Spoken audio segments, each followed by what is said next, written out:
तो दोस्तों, आज के हमारे इस डेली रूटीन के सेक्शन में हम लोग देखेंगे कि अगर किसी को हमें सावधान करना है, जैसे किसी को हमें बताना है कि अरे संभाल कर, जैसे हम लोग बोलते हैं जनरली अरे भाई देख कर, या जनरली अरे देखो गिर जाएंगे, इस तरह की चीजें जब हम बोलते हैं तो उसको इंग्लिश में हम कैसे बोलेंगे।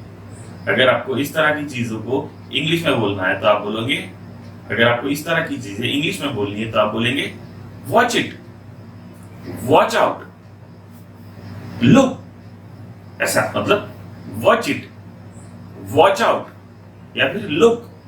अगर सपोज कीजिए कि वहां पर कोई कुत्ता बैठा है, जैसे वो कोई किसी का ख्याल नहीं है, वो उसको उस तरफ मुंह करके बैठा है, अगर आपको लगता है कि वो कुत्ता उसे वहां पीछे कुत्ता है तो आप बोलेंगे लुक अ डॉग, ऐसा लुक अ डॉग। ठीक है, तो ये एक चीज है। इसके अलावा आप और देखेंगे आज डेली रूटीन के सेक्शन में कि कभी कभी हम लोगों की बर्दाश्त करने की कैपेसिटी खत्म हो जाती है। कभी कभी हम लोग और ज्यादा बर्दाश्त नहीं कर पाते और हमको कि सामने वाले को बोलना पड़ता है कि बस अब बहुत हो गया। मतलब अगर आपको बोलना है कि बस अब बहुत हो गया, तो आप ये चीज को इंग्लिश में कैसे बोलेंगे। मतलब अगर आपको किसी को बोलना है कि बस बहुत हो गया, आप मैं बर्दाश्त नहीं कर सकता, तो आप उसे इंग्लिश में बोलेंगे ओके दैट डज इट। क्या बोलेंगे? Okay that does it. या फिर आप बोल सकते this is too much, this is too much.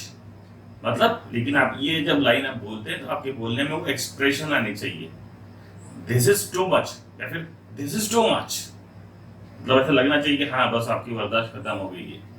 Okay, तो डेली रूटीन में हम आज और देखेंगे कि जब हम सोने के लिए जाते हैं तो हम लोग जनरली तो सब लोग गुड नाइट ही बोलते हैं, पर गुड नाइट के अलावा भी आप क्या क्या बोल सकते हैं। आप बोल सकते हैं स्वीट ड्रीम्स, आप बोल सकते हैं स्वीट ड्रीम्स, या फिर आप बोल सकते हैं प्लीजेंट ड्रीम्स, आप बोल सकते हैं प्लीजेंट ड्रीम्स, या फिर आप बोल सकते हैं स्लीप वेल, आप बोल सकते हैं स्लीप वेल, या फिर आप बोल सकते हैं see you in the morning, see you in the morning. इस तरह की चीजें भी आप जब हम सोने के लिए जाते हैं तो बोल सकते हैं। ठीक है, तो डेली रूटीन के सेक्शन में बस आज इतना ही।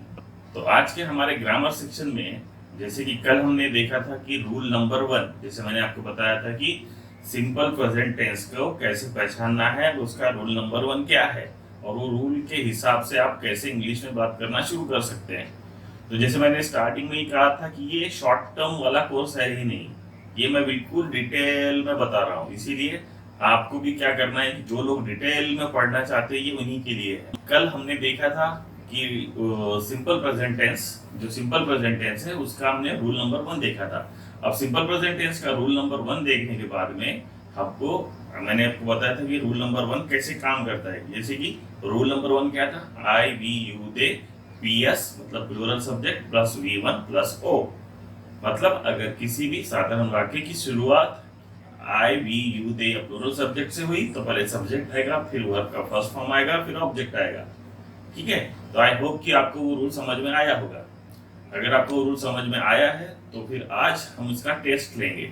मतलब मैं अब आपको जैसे कि आप जो वर्ड्स याद कर रहे हैं उन वर्ड्स को यूज करके मैं आपको कुछ लाइनें बताने वाला हूँ। पहले मैं आपको उसके क्वेश्चंस बताऊंगा, आप कोशिश कीजिए कि मेरे सवाल के साथ आप उसका जवाब दे सके। अगर आपकी पढ़ाई हुई है तो आप डेफिनेटली जवाब दे सकेंगे, और अगर आप जवाब नहीं दे सकते तो कोई बात नहीं, एंड में वीडियो के जब ये पूरे क्वेश्चन हो जाएंगे तो उसके एंड में मैं आपको उसके आंसर्स बताऊंगा। ठीक है, जब पूरे, लेकिन आप कोशिश कीजिए कि वो आंसर्स आप पहले ना देखें, आप पहले खुद आंसर देने की कोशिश करें। ओके, तो मैं वर्ड्स को उस हिसाब से लाइंस पूछूंगा और आपको उसके आंसर खुद ही देने हैं, और कोशिश कीजिए कि आप उसको लिखे नहीं, ओरली उसको आंसर देने की कोशिश कीजिए। तो हमारे टोटल 30 वर्ड हुए हैं, तो मैं आज के लिए आपको 15 वर्ड्स मतलब 15 लाइनें 15 क्वेश्चंस मैं आपको बोलकर बताऊंगा। कि हो सकता है मैं आपको, तो मैं आज आपको 20 क्वेश्चंस या 25 क्वेश्चंस बताऊंगा, कुछ भी हो सकता है। तो मैं हमारे टोटल अभी तक 3 दिन के 30 वर्ड्स हुए हैं, तो मैं आपको 25 क्वेश्चंस पूछने वाला हूँ। आपको क्या करना है, आपको सिर्फ रूल ध्यान में रखना है और कोशिश करना है कि मैं जो बोल रहा हूँ उसको आप समझ कर वो उसका आंसर दे सको। You don't have to write anything, आपको कुछ भी लिखने की जरूरत नहीं है। आप लिखिए मत उसको, मैं जैसे हिंदी में बोलूंगा आप कोशिश कीजिए कि उस रूल को यूज करके आप इंग्लिश में डायरेक्टली बोल सके। ठीक है, तो मैं आपको क्वेश्चंस पूछ रहा हूं। ये रहे आपके क्वेश्चंस। क्वेश्चन नंबर 1, हम चटाई पर बैठते हैं। हम चटाई पर बैठते हैं, आम्ही चटाईवर बसतो। क्वेश्चन नंबर 2, कबूतर आसमान में उड़ते हैं। कबूतर आसमान में उड़ते हैं, कबूतर आकाशात उड़तात। कबूतर आकाशात उड़तात। तीसरा क्वेश्चन है, हम नदी में तैरते हैं, आम्ही नदीत पोहतो। हम नदी में तैरते हैं, आम्ही नदीत पोहतो। नेक्स्ट है, राजू और अनिल सरोवर में तैरने जाते हैं। राजू और अनिल सरोवर में तैरने जाते हैं। राजू आणि अनिल सरोवर मध्ये पोहायला जातात। तुम प्राणी संग्रहालय में जाते हो। तुम प्राणी संग्रहालय में जाते हो, तू प्राणी संग्रहालयात जातो। ओके, नेक्स्ट, हम खोड काटते हैं। नेक्स्ट क्वेश्चन है, हम खोड काटते हैं, आम्ही खोड कापतो। नेक्स्ट है, वे टहनी पर बैठते हैं, ते फांदीवर बसतात। वे टहनी पर बैठते हैं, ते फांदीवर बसतात। नेक्स्ट क्वेश्चन है, मैं गेंदे का फूल पसंद करता हूं। मैं गेंदे का फूल पसंद करता हूं, मला झेंडूचं फूल आवडते। मला झेंडूचं फूल आवडते। नेक्स्ट क्वेश्चन है, वे जास्वंद का फूल बेचते हैं। वे जास्वंद का फूल बेचते हैं, ते जास्वंदचं फूल विकतात। ते जास्वंदचं फूल विकतात। नेक्स्ट, मैं पालक की भाजी खाता हूं। मैं पालक की भाजी खाता हूं, मी पालकची भाजी खातो। मी पालकची भाजी खातो। उसके बाद में वे लहसुन खरीदने जाते हैं। वे लहसुन खरीदने जाते हैं, ते लहसुन विकत घ्यायला जातात। उसके बाद में नेक्स्ट है कि हम फूल गोभी लाते हैं। हम फूल गोभी लाते हैं, आम्ही फूल गोभी आणतो। आम्ही फूल गोभी आणतो। अब लाने के लिए क्या बोलते हैं? लाने को बोलेंगे ब्रिंग। लाने को क्या बोलेंगे? ब्रिंग। हो सकता है कि वर्ड आपका इसमें नहीं गया हो, फिर भी मैं आपको बता रहा हूं। We bring cauliflower. ओके, तो ये हुए सारे क्वेश्चंस। अगर आप उसके आंसर सही आपके आंसर आ रहे हैं तो इसका मतलब ये है कि आपको वो रूल समझ में आया है। और अगर आपके आंसर आपको समझ में नहीं आ रहे तो मैं आपको अभी इसके सारे आंसर्स बता रहा हूं। अब जो भी मैं आंसर्स आपको बताऊंगा आप उसके हिसाब से चेक कर लीजिए कि आपकी गलती कहां पर हुई है।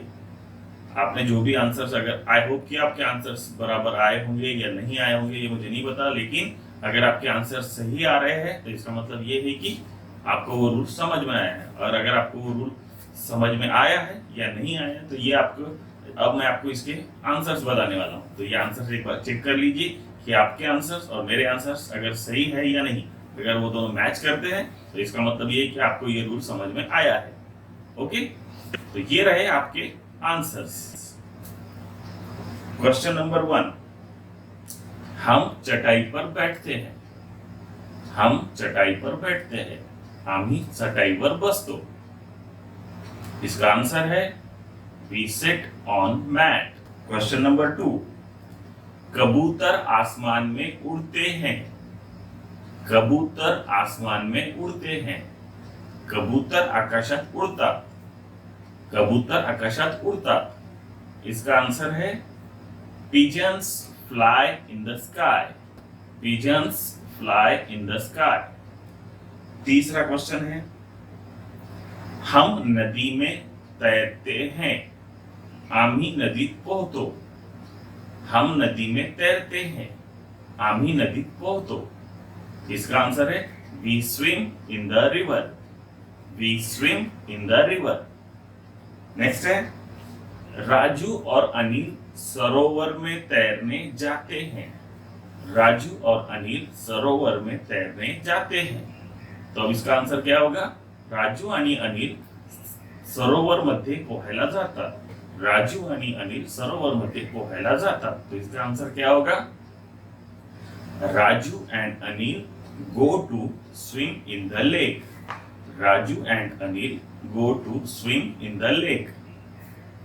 उसके बाद में नेक्स्ट क्वेश्चन है, तुम प्राणी संग्रहालय में जाते हो। तुम प्राणी संग्रहालय में जाते हो। तू प्राणी संग्रहालयात जातो।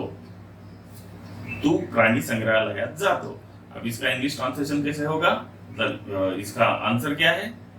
You go to the zoo. You go to the zoo. Okay, next, हम खोड़ काटते हैं। नेक्स्ट क्वेश्चन है, हम खोड़ काटते हैं। आम्ही खोड़ कापतो। आम्ही खोड़ कापतो। इसका कैसा होगा इंग्लिश में? इसका आंसर क्या है? We cut the trunk. We cut the trunk. Next है, वे टहनी पर बैठते हैं। ते फांदीवर बसतात। वे टहनी पर बैठते हैं। ते फांदीवर बसतात। अब इसका क्या ट्रांसलेशन होगा? इसके आंसर क्या होंगे? They sit on branch. They sit on branch. Okay, मैं गेंदे का फूल पसंद करता हूं। मैं गेंदे का फूल पसंद करता हूं। मला झेंडूचं फूल आवडते। मला झेंडूचं फूल आवडते। अब इसका क्या आंसर होगा? रूल नंबर 1 के हिसाब से, I like marigold. I like marigold. Next question है, वे जास्वंद का फूल बेचते हैं। वे जास्वंद का फूल बेचते हैं। ते जास्वंदचं फूल विकतात। ते जास्वंदचं फूल विकतात। इसका आंसर क्या है? इसका आंसर है they sell shoe flower. They sell shoe flower. Next, मैं पालक की भाजी खाता हूं। मैं पालक की भाजी खाता हूं। मी पालकची भाजी खातो। मी पालकची भाजी खातो। इसका क्या होगा आंसर? आई ईट स्पिनैच। आई ईट स्पिनैच। उसके बाद में वे लहसुन खरीदने जाते हैं। वे लहसुन खरीदने जाते हैं। ते लहसुन विकत घ्यायला जातात। ते लहसुन विकत घ्यायला जातात। इसका आंसर क्या होगा? दे गो टू बाय गार्लिक। इसका आंसर क्या होगा? दे गो टू बाय गार्लिक। उसके बाद में नेक्स्ट है कि हम फूल गोभी लाते हैं। हम फूल गोभी लाते हैं। आम्ही फूल गोभी आणतो। आम्ही फूल गोभी आणतो। अब लाने के लिए क्या बोलते हैं? लाने को बोलेंगे ब्रिंग। लाने को क्या बोलेंगे? ब्रिंग। हो सकता है कि वर्ड आपका इसमें नहीं गया हो, फिर भी मैं आपको बता रहा हूं। तो अब आंसर कैसा होगा? इसका आंसर क्या होगा? We bring cauliflower. तो ये रहे आपके आंसर्स।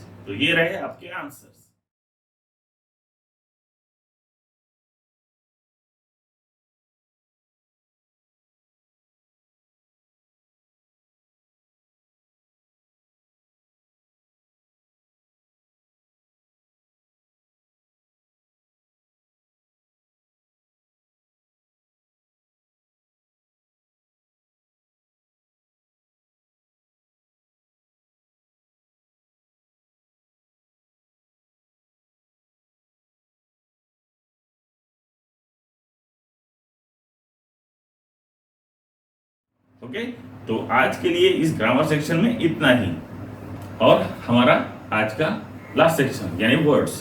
तो ये रहे आपके आज के वर्ड्स।